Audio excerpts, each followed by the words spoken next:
অশান্ত পৃথিবীতে শান্তি কামনা গির্জায় গির্জায় বড়দিন উদযাপনে বিশেষ প্রার্থনা, কীর্তন, শুভেচ্ছা বিনিময়। সকল অপশক্তি পাপ পরিত্রাণে যে পবিত্র দিনে যীশু খ্রিস্টের আবির্ভাব, সে শান্তির বাণী ছড়িয়ে দেওয়ার বার্তা বড়দিনে। আনন্দ উৎসব এবং প্রার্থনার মধ্য দিয়ে শুভ বড়দিন উদযাপন। কনকনে শীতে বেথলহেমের এক গোশালায় জন্ম নিয়েছিলেন ছোট্ট যিশু। তার আগমনের পবিত্র ক্ষণকে স্মরণীয় রাখতেই সুসজ্জিত গির্জাগুলোর ছোট্ট প্রতীকী যিশু মা মারিয়ামের কোল জুড়ে। উৎসব মানেই আনন্দের, সে আনন্দটা শতগুণ শিশুদের কাছে। এখানে তো অনেক সুন্দর করে সাজাইছে বাড়িতে, ঘরের উপরে একটা তারা উঠছে সুন্দর।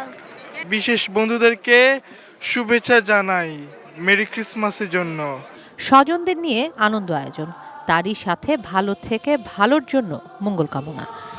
গত একটা বছর যত ভুল ভ্রান্তি ছিল, সবাই যেন আজকের দিনটাতে অ্যাটলিস্ট সরি বলে এবং নতুনভাবে শুরু করে। পৃথিবী জুড়ে শান্তির জন্য যীশু খ্রিস্টের জন্ম।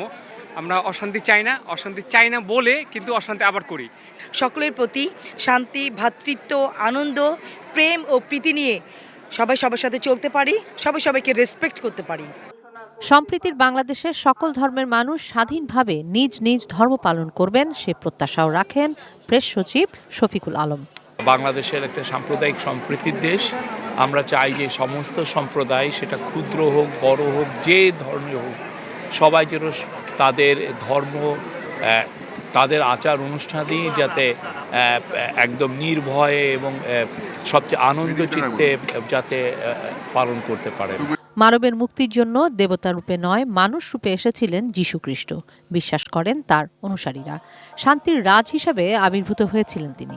তাই যীশু খ্রিস্টের শান্তির বার্তা প্রতি হৃদয়ে পৌঁছে দেওয়ার আহ্বান এই শুভ দিনে। তিনি বলতেন যে অসুস্থদের জন্যই ডাক্তার প্রয়োজন, সুস্থদের জন্য নয়। তিনি তাদের জন্যই এ জগতে এসেছিলেন।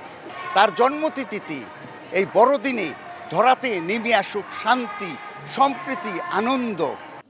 কিশোর জাহান, এটিএন নিউজ, ঢাকা।